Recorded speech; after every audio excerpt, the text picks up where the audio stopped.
Bueno, el tema de la conmoción interior es una figura que prevé el artículo 213 de la Constitución Nacional,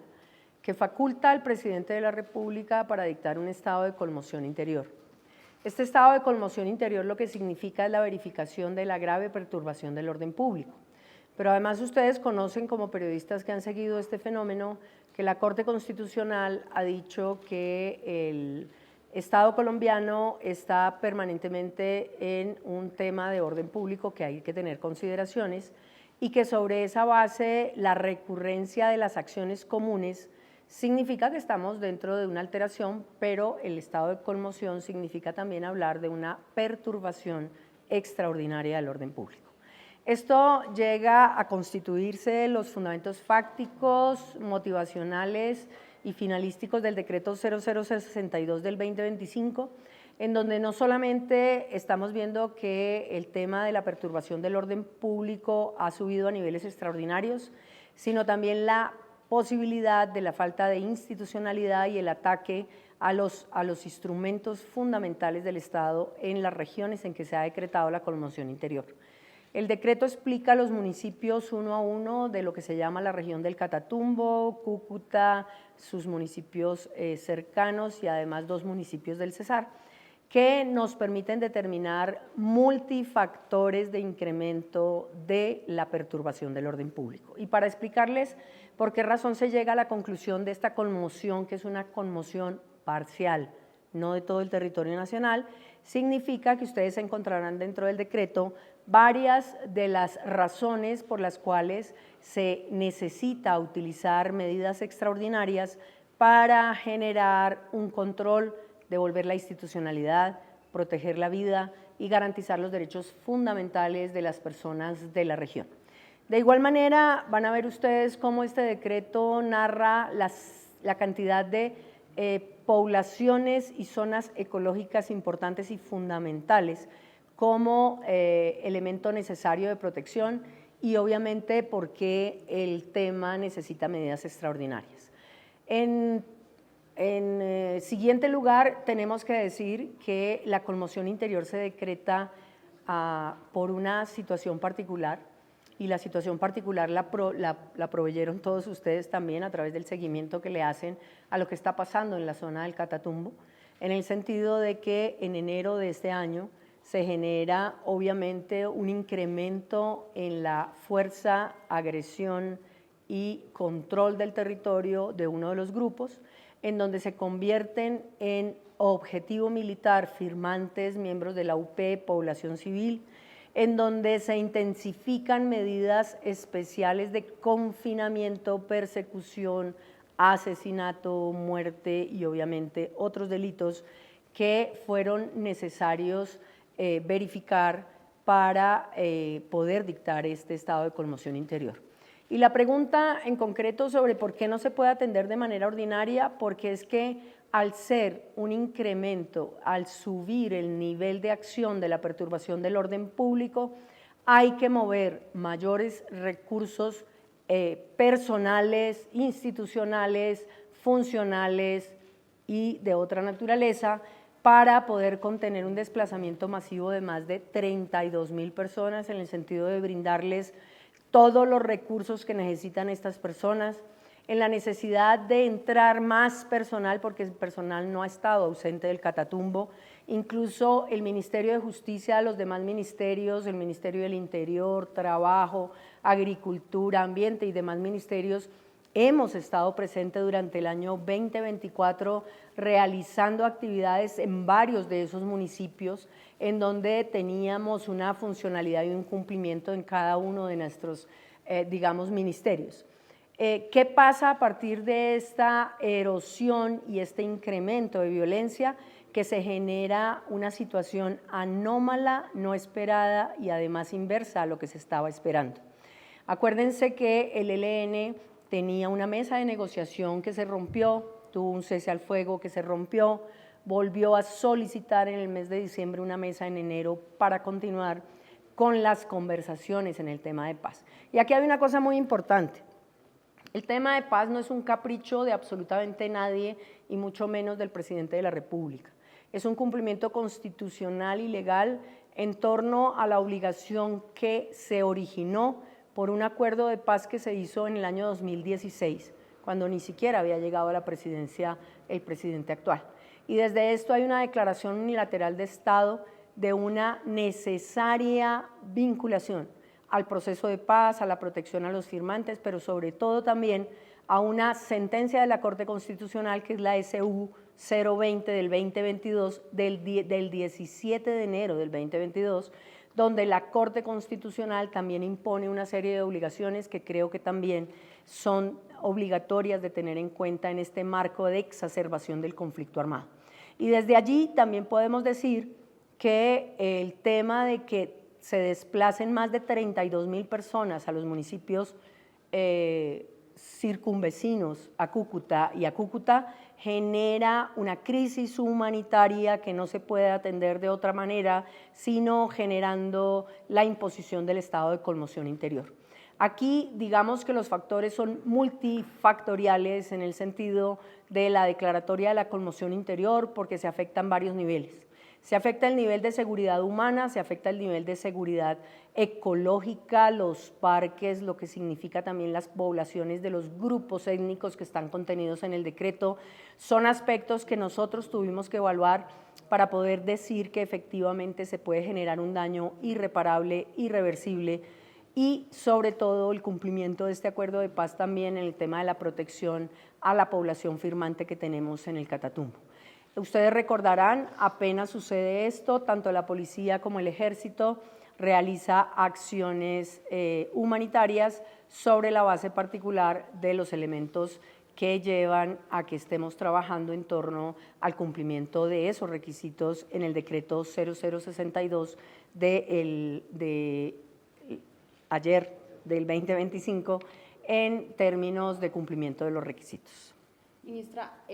algunos expertos judiciales dicen que pues, ya se conocía esta posibilidad en el Catatumbo y otras regiones por las alertas tempranas de la Defensoría y que posiblemente por ello pues, el Congreso como tal no puede dar un aval. ¿Qué sustento tienen ustedes? ¿Van a dar de pronto un concepto favorable con base con otros expertos?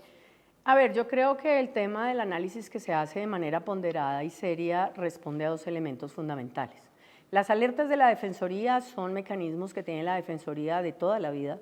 en donde dice posiblemente, de acuerdo a la información que recoge la Defensoría en cada lugar, puede haber un riesgo. Algunos de los municipios mencionados por la Defensoría están incluidos en el contexto del decreto, pero hay obviamente otros municipios que sufrieron las consecuencias que ni siquiera están contenidos en esas alertas de la Defensoría.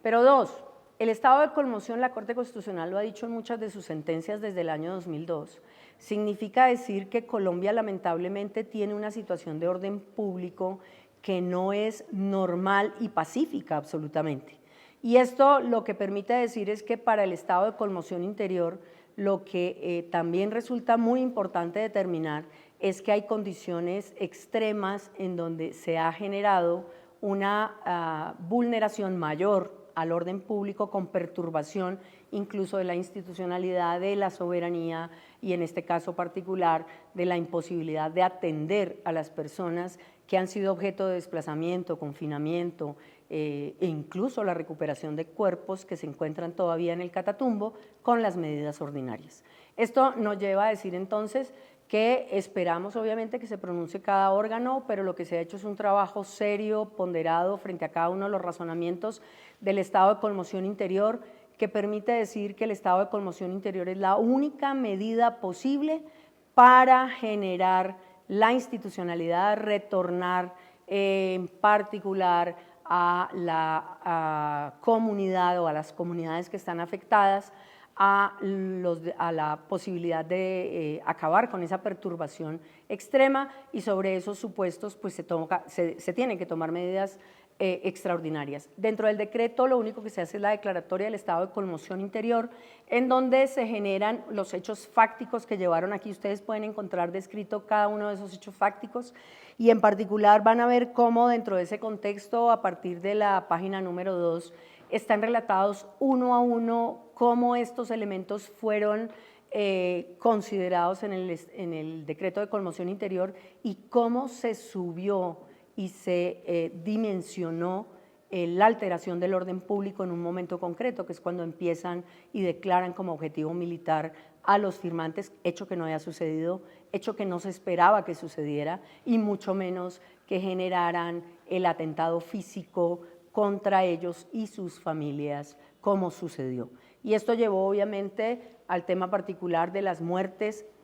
plurales, aquí no son dos, no son tres, del desplazamiento masivo y de las condiciones de confinamiento que todavía existen en las regiones que se denominan Catatumbo. Ministra, ¿cuántos decretos se van a expedir posterior a este? ¿Sobre qué versan? ¿Qué tipo de decretos? Porque este es el decreto macro, pero ya existen otros con medidas específicas. ¿Cuántos? ¿De qué son? ¿Cuánto van a salir? Correcto. En el tema en particular del decreto de conmoción interior se pueden tomar varias medidas. Medidas de seguridad, medidas de imponer impuestos o tasas, medidas de control y supervisión, medidas de suspensión de determinados marcos legislativos. Y desde ese punto de vista, cada cartera, y cuando digo cada cartera, en su especialidad, sacará las normas y los decretos que efectivamente van firmados por todos los ministros en torno a las necesidades de las medidas. En este momento, esas medidas, como lo autoriza el estado de conmoción interior, no son las medidas normales, sino medidas que deben tomarse de manera extraordinaria frente a cada uno de esos despachos. Y, por ejemplo, en el particular caso del Ministerio de Justicia, pues ahí se sacarán dos medidas que encontramos vitales, que tiene que ver con legislación frente a un tema en particular de reducir aún más los marcos de algunos elementos para efectos de reducir el negocio de la droga en Catatumbo. Dos, el tema de acceso a la justicia, que es vital para el Ministerio de Justicia en torno a la necesidad de movilidad, de consecución inmediata, de articulaciones, acuerdos, pero sobre todo de desplazamiento de personas para que acompañen algunos procesos de protección en el caso o de ejercicio particular de derechos de protección que se pueden estar estableciendo como reglamentación en este momento. Los demás ministerios tienen la capacidad y están exactamente en ese mismo trabajo, definiendo, porque ya se han dicho algunos, que no me compete a mí decir qué va a coger cada ministerio, pero sobre esos supuestos cada ministerio está elaborando sus decretos con las medidas que son correspondientes al objeto de Estado y del decreto de conmoción interior. Ministra, si le entiendo, es decir que este ministerio tiene planteados dos decretos por lo menos. Hasta ahora. ¿Usted me los puede puntualizar directamente, por ejemplo, de qué acciones sobre la población, cómo van a estar? No, ya puntualicé el tema y el objeto de los decretos. Apenas salga y esté firmado por todos los ministros, conocerán el ámbito de acción de cada una de las medidas. Ministra, yo sí le quería preguntar sobre el tema del ELN y sobre la decisión de la Fiscalía de levantar las órdenes de captura. Eso claramente es del Ministerio de Justicia. ¿Cómo hace trámite del tema de extradición de estos miembros del ELN que pues claramente ya la fiscal revocó la suspensión de las órdenes de captura? Eso no es competencia del Ministerio de Justicia en el sentido que la Fiscalía es autónoma para decretar el levantamiento de la suspensión de las órdenes de captura, es una facultad de la Fiscalía y una competencia de la Fiscalía. Dos, quien pide la suspensión tampoco es competencia del Ministerio de Justicia, es competencia del Presidente de la República y desde ese punto de vista el Presidente de la República también estuvo entendiendo las necesidades y promoviendo muchas de estas acciones. Desde ese contexto también es importante decirlo, en el momento en que le llegue algo de competencia del Ministerio de Justicia, se tramitará por la vía ordinaria. Recuerde que para hablar de extradiciones en Colombia hay un mecanismo mixto, un mecanismo judicial y ejecutivo, pasa primero por la Corte Suprema de Justicia, quien a la vez que dice que es favorable la extradición, se genera la posibilidad de que lo analice el Ejecutivo en cabeza del señor presidente, delegado al Ministerio de Justicia, en donde se resolverá si se concede la extradición o no. Si la Corte Suprema de Justicia dice que la extradición no es favorable, ata al Ejecutivo y por lo tanto el Ejecutivo no puede decidir nada diferente a esa decisión de la Corte Suprema de Justicia.